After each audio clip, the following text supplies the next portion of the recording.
Hey, Fujiwara is back again, and guess we'll title this one "Failed Relationship Part 2 / Caring What People Think."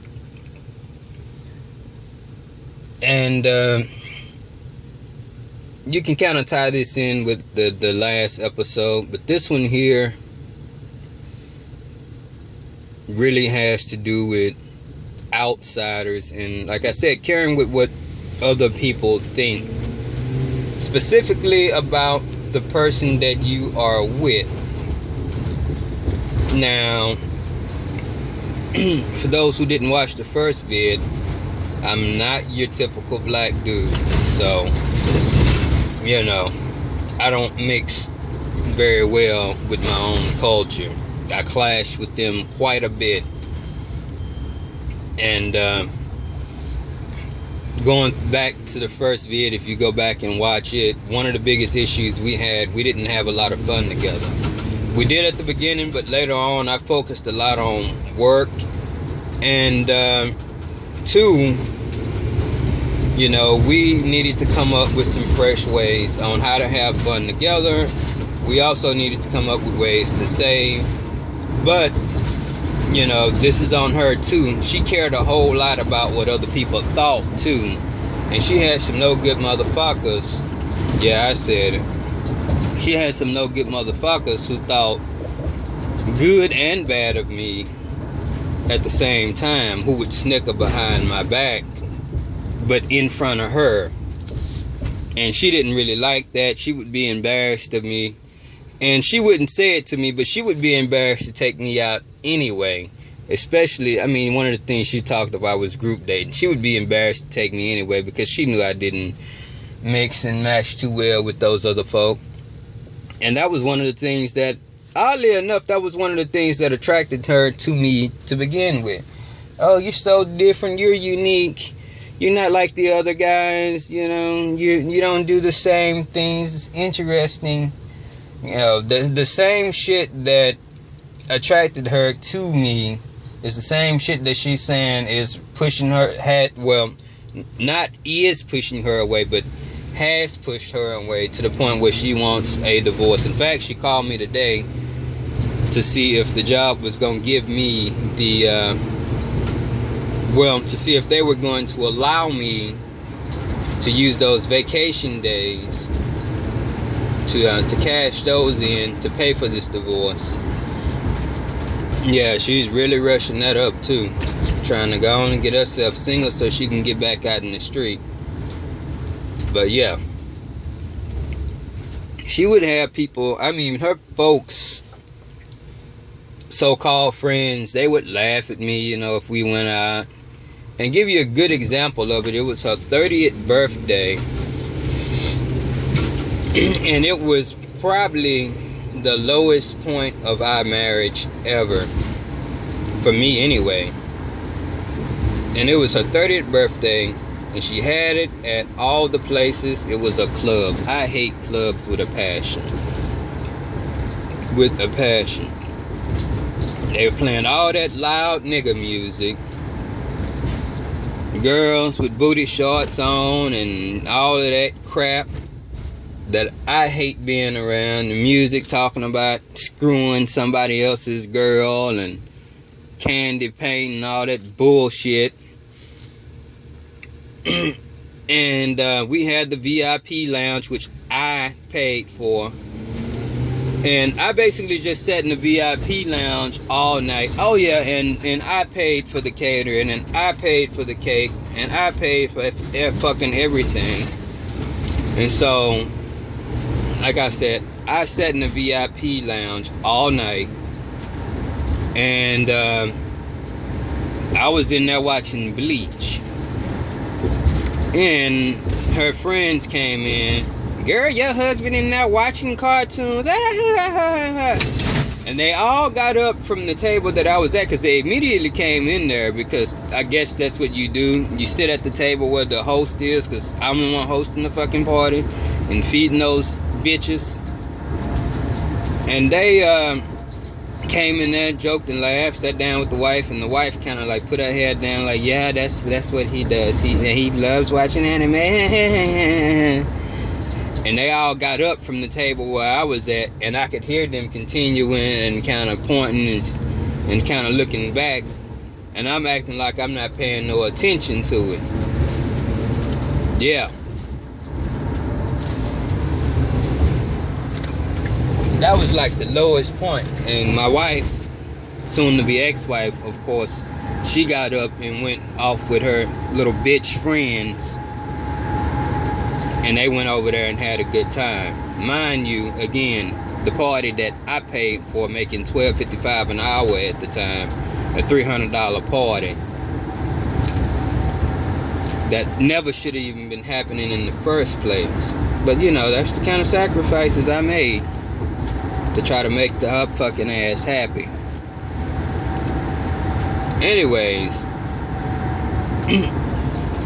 the point is, when you start caring what other people think about the person who you are with, you don't care about them enough to begin with.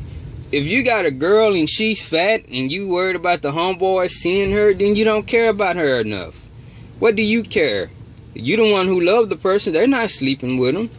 So what you gotta do?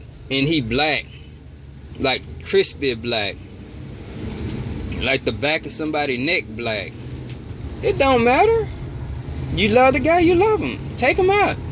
Be proud of him. You know, that's your dude. Don't be worried about because your relatives don't like the dude because he's not attractive, or because they think the person is a weirdo. Yeah, so what? He dresses in goth. If that's what he likes to do and you love the person, then deal with it. You know? Hey, your chick likes to shave her fucking head bald. Kiss her on the head. That's all I can say. Stop worrying about it. Because when you start worrying about that there, you're letting other people influence you over your own relationship. You apparently chose that person for a reason, and you stick to that. Now, of course, if they go and they change in the relationship, you know, that's different. You know, if they were this nice person and they just turned into some abusive person and people start, hey, you know, that might not be a good idea. I think he's an asshole. You might need to listen to that. But as far as a person being the same sweet old person and they didn't put on 60, 70 pounds and somebody is like, they're kind of gaining weight. They don't care about themselves, you know. Might need to watch that. Don't let other people in your relationship like that. You know, you choose your spouse over everybody, basically, is what I'm getting at. Hell, even over your parents. Because you're not sleeping with your parents. My spouse and my parents, man, they had a rocky relationship, especially at the beginning. And I'll put the blame where the blame is. I don't give a fuck if she does watch the video. Basically, it went down like this here. She had a mouth like a sailor, kind of like my mouth is now, but worse. And they didn't like it at all. And they would always tell me, son, can you go tell her to tone it down? We're on the phone with our parents and we don't talk like that. And she would basically yell right past me. Ain't nobody gonna tell me how to speak. Nobody gonna tell me how to talk with my mouth. And when they finally got on her ass about it, it was a big, big deal. But like I said, I loved her and I chose her. Through all the bullshit, through all the drama, I made that choice. No matter what anybody thought. And when you love somebody, you make those choices and you stick to them. And so obviously, you know, like I said, I wish our relationship could have worked, but You know, when you look at the big picture and, you know, the excuses that she's given, I wasn't loved enough. Because if you're just gonna tell me, oh, I'm just boring and, you know, I like to do this and that, and you don't like to do it, and the lame ass excuses that she's giving me, I can understand if she said, oh, you cheated on me and I caught naked pictures in your phone, and I walked in on you sleeping with somebody, or I caught porn on the computer and I catch it on the computer all the time. And, you know, if it was stuff like that, that would be like, okay, yeah, I could see a woman wanting a divorce over that. But when you got a guy that goes to work every day and comes home to you every day and is paying all the bills, taking care of the children, coming home, preparing the meals when you should be preparing the meals most of the time. I mean, there were nights, a whole lot of nights, a whole lot of nights where I would go to work, come home, prepare the meals, get the children ready for school, go over their homework with them, and then take them to school in the morning while she had no job at that time. And you have the nerve to complain because that guy is boring and he's tired, and you say he never wants to do anything, but you're not even willing to put money aside when he gives you the money. You're not even willing to help save the money so that you guys can go and do something. Well, you know what? Fuck it. And you're worried about what other people think of him because, oh, he drives remote control cars. Oh, God. I know Kenny is so embarrassing. And he watches these Japanese cartoons. Call it fucking anime, because you're dissing the whole fucking genre when you call it Japanese cartoons. It's fucking anime, okay?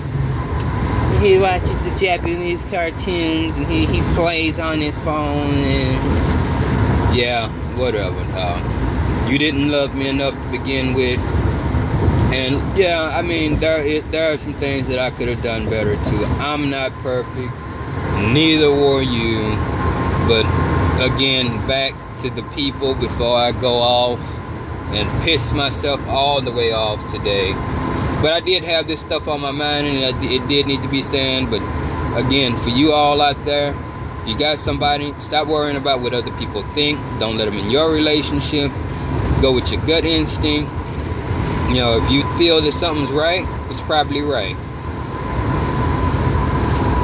And that's it. That is all for today.